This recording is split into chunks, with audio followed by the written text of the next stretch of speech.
Coming up on Singapore Business Night, a look at the local fashion scene. Stay with us.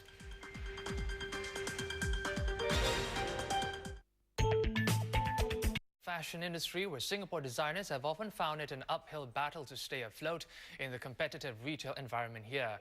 Now, apart from the influx of cheap clothing from China, local designers also say they face discrimination from landlords who prefer to give prime floor space to international brands. Still, there are boutique labels that have managed to flourish. Channel News Asia's Priya Paramajoti checks them out. Designer David Wang began Advance Apparel 20 years ago, slowly showcasing his work in department store corners before opening his own shop. He and his partner now run the business, which rolls out clothes for brands like IS, Forward Statement and Daniel Yam. The business easily rakes in average monthly retail sales of about $600,000. It's also secured another $77,000 worth of orders from wholesalers in the US and UK following a showing at this year's Singapore Fashion Week. I think to be a successful designer, you're constantly on a tightrope. You have to maintain your creativity, but then of course you have to maintain that commercial viability.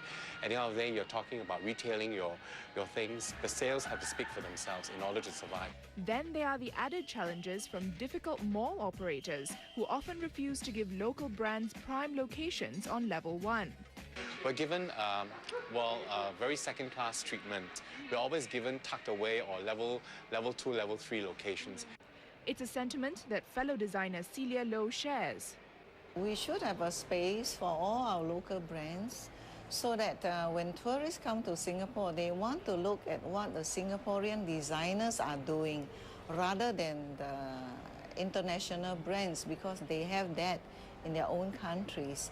Designer Celia Low first started her fashion career in the early 1970s when she set up her first boutique and factory. This has since grown into a successful business encompassing over 10 boutiques in Singapore and Malaysia. Low is not letting challenges in the local market weigh her down. She's looking to expand abroad and is now hoping to bring in $500,000 worth of business by selling to Russia, South Korea and the US. Low's advice to young designers looking to start their own label: understand the market and customers' needs before taking the plunge. And it's time for another break, but when we come back, our special year-end series, a look at the Asian market. Stay tuned.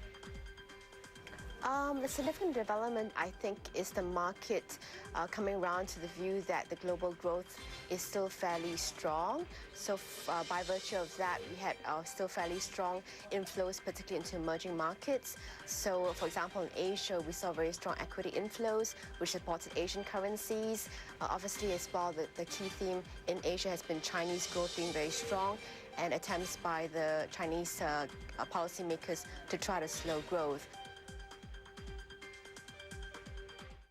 Mitsubishi Electric Quality MEQ, a new benchmark in quality lifestyle that offers the highest standards of comfort, efficiency and durability.